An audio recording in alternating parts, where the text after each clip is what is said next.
Excellent. Well, welcome back, everybody. We'll just garner everyone together before we start off our next session here on rethinking the regulation in the AAM frontier. We're privileged to have some powerful speakers joining us today. So we want to make sure we just provide some space for everyone to join us back here and begin some of the conversation. So today is really going to be about taking our traditional air travel and understanding what new frameworks are going to be needed and how do we recreate and regulate this emerging activity in the advanced air mobility space at a local level. We know we have some of the voices on the federal side from our TSA, FAA aspects, but this new regulation is going to require some of that interaction not seen before from our land, marine, and of course, what we'll speak about today on the aviation side. So we're going to start off with some brief introductions, then we're going to open up for our conversation and have some more questions to our panelists. We have Hamza Balakrishnan joining us from MIT as a professor of aeronautics and astronautics at MIT. So thank you so much for being here, Hamza. We also have Ramses Madhu, our division managing planning, policy, and sustainability at the San Jose Department of Transportation and also chair of the Open Mobility Foundation. And lastly, joining us on the left over here, we have Michael Rosinski, the Industry Engagement Manager for General Aviation at the Transportation Security Administration, the TSA. Welcome to our panel. So we're going to start off, Hamza. Give us some of the insight on what is ongoing right now with your work at MIT and how this is playing into some of these new challenges of how we're going to, first of all, pay for these developments in the AAM space and that interaction as well. Thank you, and thank you for the invitation here. Very excited to learn from everybody. I think one of the interesting things that's happening here as someone who is an academic and professor of aerospace engineering is it's a reinvention of a system that we've been building aircraft for more than 100 years now, but it's not just changing the way the aircraft the aircraft look, the structure, but it includes the way they're powered, it includes the way they operate, and all while you want to integrate it with the existing air transportation system. And so I think it really requires all the pieces to come together, and there's a lot of unanswered questions, and so on the research side too, it's a fascinating time to be in this space. And we'll go onwards. Ramses, representing some of the local side. Give us the insight of what this is playing in not only in the Open Mobility Foundation, but the challenges we already know exist from that local authority. Thank you. Hello, everyone. So local government is going to play a very different role in this version of aerial mobility than what we're used to, right? The airspace is basically coming straight down onto the cities. And there's two very different things going on here, right? One is the people carrying vertiport-based systems, right? Joby, Whisk, all these guys are really setting up a system where they're trying to create another passenger system, and the FAA regulations and rules that are out there are closer to being able to handle that. But in the delivery space, every single parcel within a city may be part of the air system. And from a city's perspective, that's kind of scary, right? How are we going to deal with that? Talk about that for a second, in a second. But we're going to have to play a lot of new roles at the city and county level to be able to understand how to work with that and to even enable that. So what do we care about at the local level, right? One, obviously, is the safety aspect, right? At some point, somebody may die because their neighbor ordered a burrito. Drone may fall and hit somebody, something like that, right? Mobility. We are really trying to make sure, mobility and mode shift, right? We're trying to get new modes out there. We're trying to get people and things to move around faster in a more efficient way. How do we make sure the system actually helps with that and doesn't exacerbate current problems? Talk about exacerbating current problems, equity, right? We're really worried about both access to the services these things may provide, and we're also worried about the impacts of the systems hitting poorer, less resourced neighborhoods where maybe there is a drone delivery warehouse shooting up hundreds and hundreds of drones and all that noise and impact is happening in a certain neighborhood versus others. And then economy. We actually want them in the city because we want to see the economy grow, and we want to see these systems add that next layer of financial mobility. So what are we doing? We're doing a few different things. I'll start from the bottom going up. We've just gotten funding from the Knight Foundation to create our first city policy around advanced aerial mobility. So we're just actually, I just got the email today that our contract is in process to get signed. We're going to be working with AAM to create a first city policy to say, how do we as a city want to relate to this, right? And that's going to be a lot of public outreach and a lot of market understanding and an initial approach from the city's policy perspective. The other thing we're doing, also with the Open Mobility Foundation, we're discussing the possibility of playing a role in the actual regulatory framework around this. How are cities going to express their regulatory, zoning-based, or what have you, needs and policies up into the aerial management system, right? They certainly can't just be in PDFs attached to city council agendas, right? They need to be in some kind of format that's easily digestible by industry. The Open Mobility Foundation offers a platform like that. So we're discussing, is there a way for us to integrate or not? And we're going to see if that works out. We're also working with NASA on, we just got a second grant to do public outreach in general about it. So we're developing materials for the public to kind of understand what this even is, because people are already trying to figure out what autonomous vehicles are, and now they have to kind of engage with this system. It sounds like some far future out there thing, and so they're not sure. Thank you. Wonderful. And I'm going to pass it on to Michael. You have been championing this internally at the TSA for the last 5-6 years. Where are we at now, Michael, and where do you see our challenges still ahead? So thank you. And again, I wanted to thank CoMotion for the invite. And I have, on behalf of TSA, been kind of crisscrossing the country talking at events like this, and specifically about advanced air mobility. And I was mentioning to JR in the back that, we looked at drones and we looked at unmanned aerial systems years ago. And it was something that snuck up, not just TSA, federal government, local governments. Looking at the security side, of course, for a while there, it was something where it was 1 million miles away. It was an alligator far on the horizon, and then we blinked, and it was an alligator in the boat with us. So when we started looking at advanced air mobility, we tried to get ahead of the curve and not let that happen for advanced air mobility. And I'll mention that although we've got a number of things being discussed, drone deliveries and things like that, my forte is passenger service. So that's kind of what we're focused on. And myself as the industry engagement manager for general aviation, that portfolio absorbs advanced air mobility. So yeah, it's something that we got a head start on for a couple of years. And we've been working with an advanced air mobility working group up in Washington, D.C., where I'm from. We've got the OEMs and vertiports and airports starting to look at the security concerns. Certainly, Federal Aviation Administration has the lead on getting these aircraft certified, dealing with the airspace. It is certainly the long pole in the tent when we talk about getting passenger operations underway. TSA and the security portion of that comes in after, right? And then there's got to be vehicles flying first. Not that there's not a lot of preparation being done, which is exactly why we've been involved with it for as long as we have. It brings up a lot of questions as far as what regulations may need to change.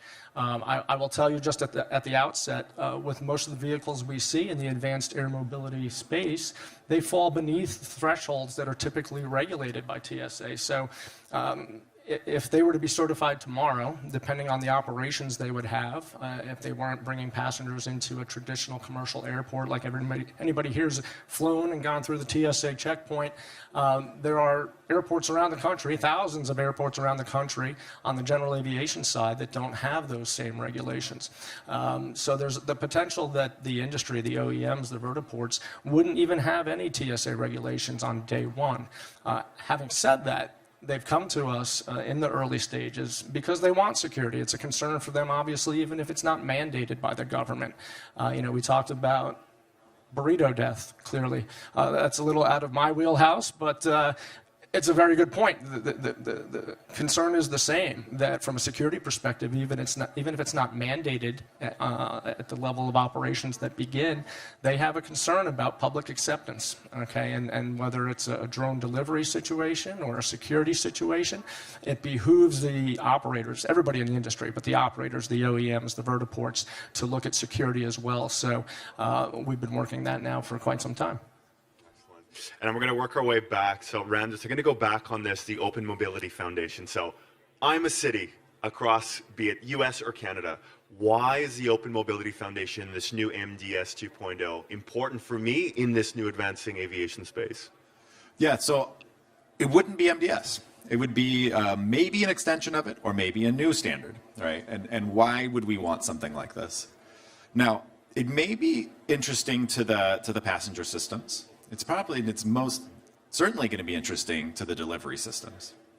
As soon as you touch the ground or drop a package from a cord or whatever is being looked at, you're touching the ground. That authority now must be dealt with a municipality.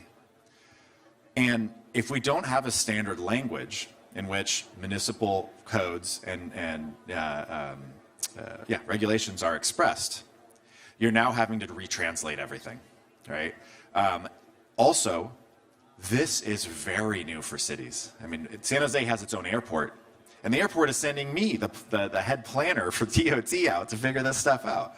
Cities are like, I don't know what to do with this, right? So what we're hoping to do is have a conversation around what is the regulatory space? What is the language that we're going to express ourselves with? And then once we have found what that language is, right? At least the first versions of it. What's the grammar of it? What are the types of statements we need to make? Once that's in place, then we can really have that conversation upwards into the system. And then when another city says, "Hey, oh shoot, man, we got to think about this," the language is already there. Right? Then you're talking about dialing things up or down, and some folks are going to think of new things. Well, that's great. Open Mobility Foundation has a really, really good governance structure that allows us to augment our standards in a dynamic and quick fashion, but it still has a quality assurance and policy perspective around it.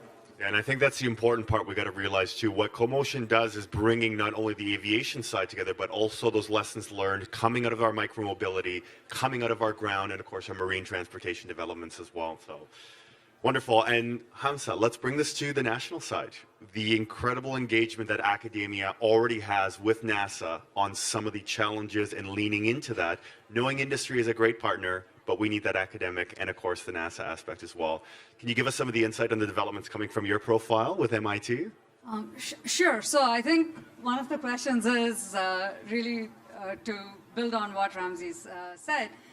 So every city has, you build this, but ultimately when you want to do larger delivery missions or larger, even air taxi services, you're going to have to fly from one city to another. And it's not just one locality, and so it becomes important to have some form of interoperability or even think about how those transitions happen. And at some level, information sharing is the bare minimum that we need, that we are speaking the same language. But if you think about it, you also need similar rules.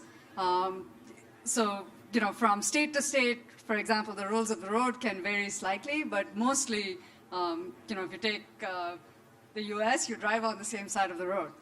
And, that can vary, but it varies over larger geographies. You don't want the rules or the regulations of that sort of operation varying from block to block or, from one town to another, because that ends up being, confusing, and it has implications on safety as well.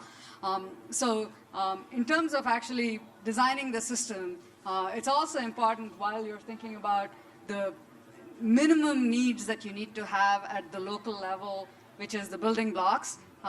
When you build the system, I think a lot of the work that NASA is interested in, that we help with on the academic side, is really how the pieces fit together to get, overall system performance. And we can build upon not only the version 2 of the ConOps coming out from NASA side as well, but that blueprint and insight of the roadmap as well, correct? Yes, absolutely. And then to go to, I think, a conversation that we had with Michael earlier, there is a shift that's also happening now on how do you pay for, how do you fund, who funds building the infrastructure as opposed to building the vehicles, because we do now have a lot of vehicles, and it's clear that there is a demand for operations, but you also need to start thinking about our locality is going to, is our municipality is going to be the service providers who are going to build the traffic lights and everything else, and then, where does the funding for that come from? That's it, and another critical question. So I'm going to go back to Michael for a second here. You have some of the leading OEMs from across the world represented here, some of our leading infrastructure partners. What does a TSA need from them in progressing your work, Michael?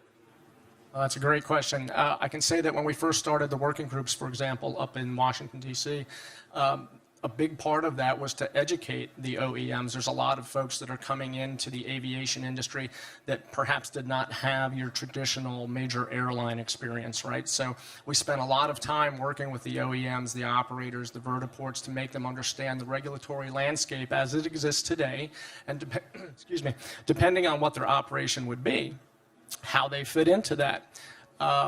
And again, as I mentioned earlier, depending on what they do, they might not fit into it. They might not require government oversight, at least in the beginning, and we can perhaps talk about what that may look like in the future. So after we spent a lot of time doing that and fielding lots of questions over the course of months and even years, to your point, your question, what we're waiting for now from an industry, from a government standpoint, is for industry to start telling us where you're going to be first. What is it that you're looking to do? There's been all sorts of models about, having the aircraft leave from a high rise in Manhattan to bring folks to JFK, or here in Miami, the idea to go from the airport to the cruise port terminals. And for us to better help them understand what they may need or may not need to do, is to know what it is they plan to do. Clearly, federal government and regulation takes forever. So it's better to work way ahead of time, depending on what they're looking to do. There's all sorts of other things that get involved about things that don't necessarily fall into public awareness, but about temporary flight restrictions around special events and things like that, things we call NSSEs, National Security Special Events. So air restrictions over the Super Bowl or Daytona 500, well, that may be exactly where they're trying to come in and serve, right? Well, we need to have a conversation about that, because there are existing regulations that, again, may not typically be well aware amongst the industry or amongst the public, because it was typically helicopter traffic. But now, if you're able to avoid noise abatement issues, that might not be a problem, and therefore you open up that market. But there's still security concerns behind that. So again, circle back to your question, we're waiting now to hear from industry. Where are you going first? What is it that you're looking to do?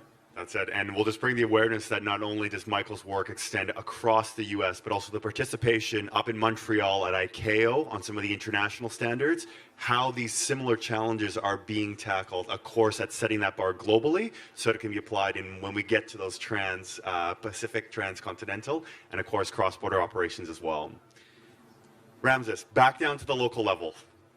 What are you going to say to our other cities, regional, and of course state officials represented here today? We have some of the leading cities where these operations can be happening in the next 5-6 years. What are we going to be saying to them and challenges ahead?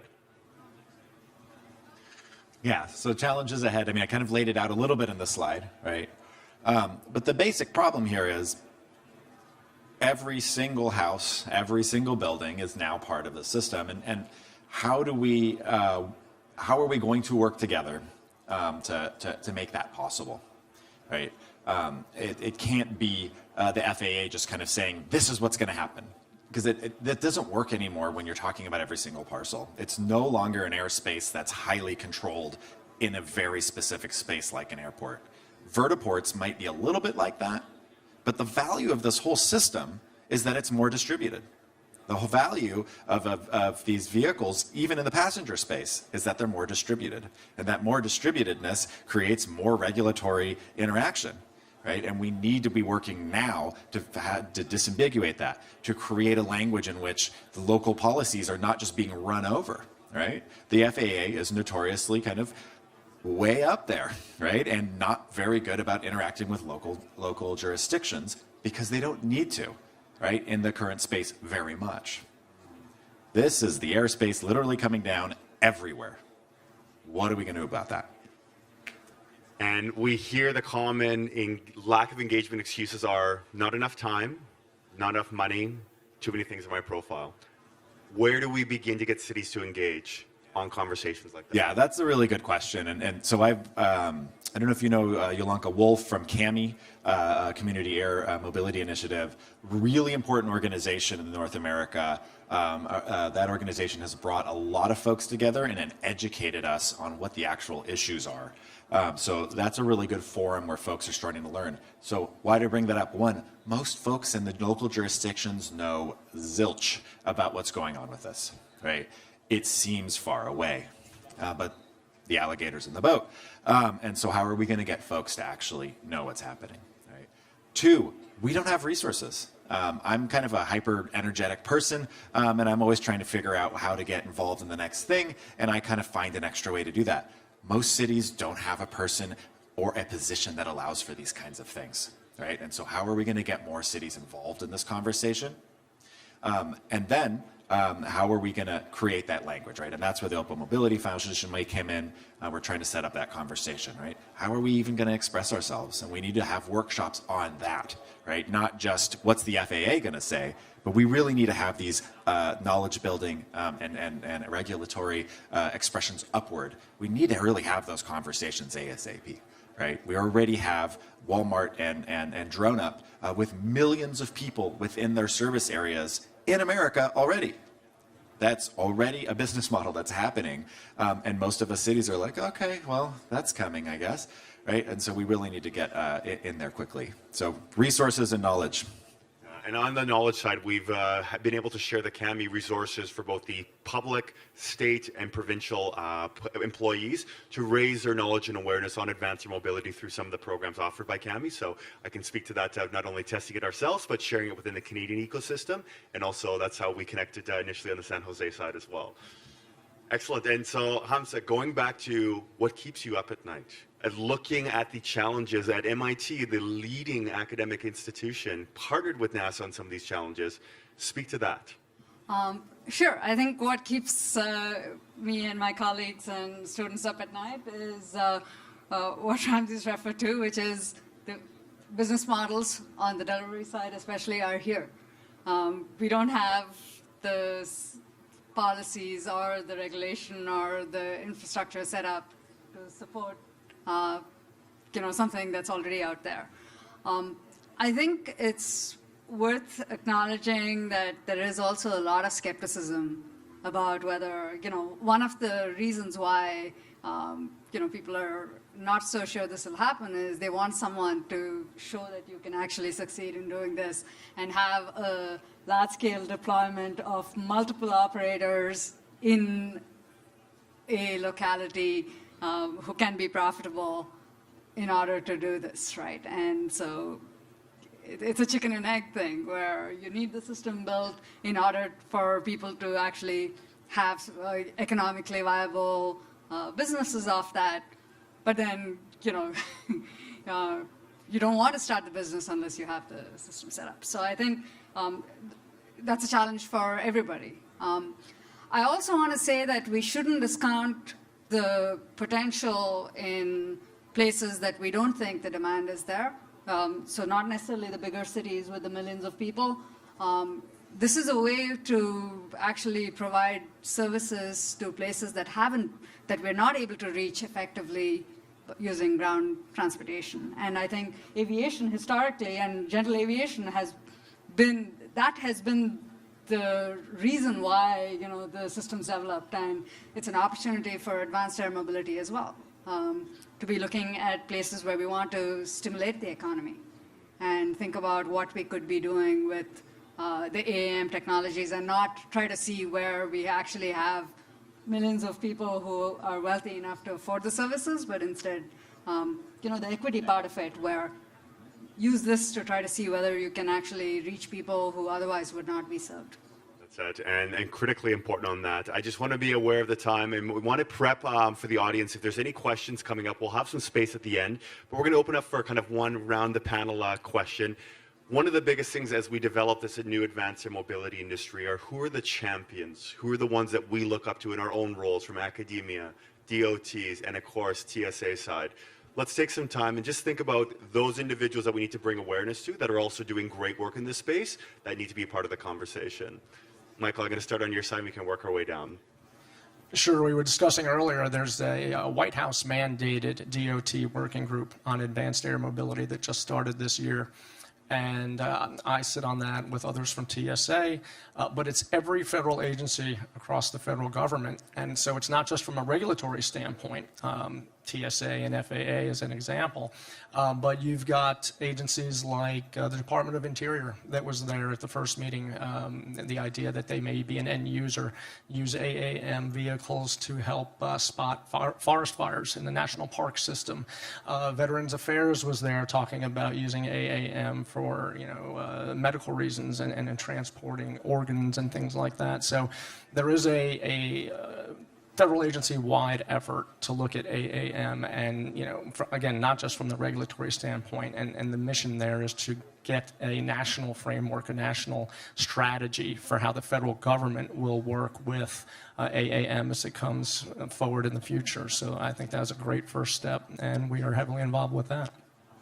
Yeah, we'll bring additional awareness to that White House working group. So please connect with Michael on that side as well. Ramses, on your side, who are those leaders and the champions that we need to bring awareness to? Yeah, I'll bring two people to the fore. One is Yolanka Wolf from CAMI. I mean, I think she's really done something incredible, which is take an idea that she cooked up with a friend at a bar in Amsterdam. Actually, she told me when I was in with Amsterdam with her last month, talking about exactly these things. And she has educated hundreds of local policy leaders across the country and created an entire foundation that's just focused on getting folks to even know what's happening. And I was in the first cohort with the program with JR, and we had even the former FAA director kind of come in and talk to us, and she's doing a really good job of creating that network of knowledge and trying to quick people up to the resources that are there. The other person I'll bring up is Shivanjali Sharma at NASA. She is just an incredible person. Just the amount of energy she has and her intelligence is kind of off the charts. But she's also really thinking about, oh, this does touch everybody, right? And she's reaching out. I got to spend a week with her, and same with Yolanka Wolf in Amsterdam last month, and she's reaching out and she's saying, we need to figure out what's happening at the local level and how do we include that, right? How do we make sure that the local interests are being brought up in the actual rulemaking as we're creating the management system? So those are pretty great things. Powerful. And lastly, Hamza, on your side?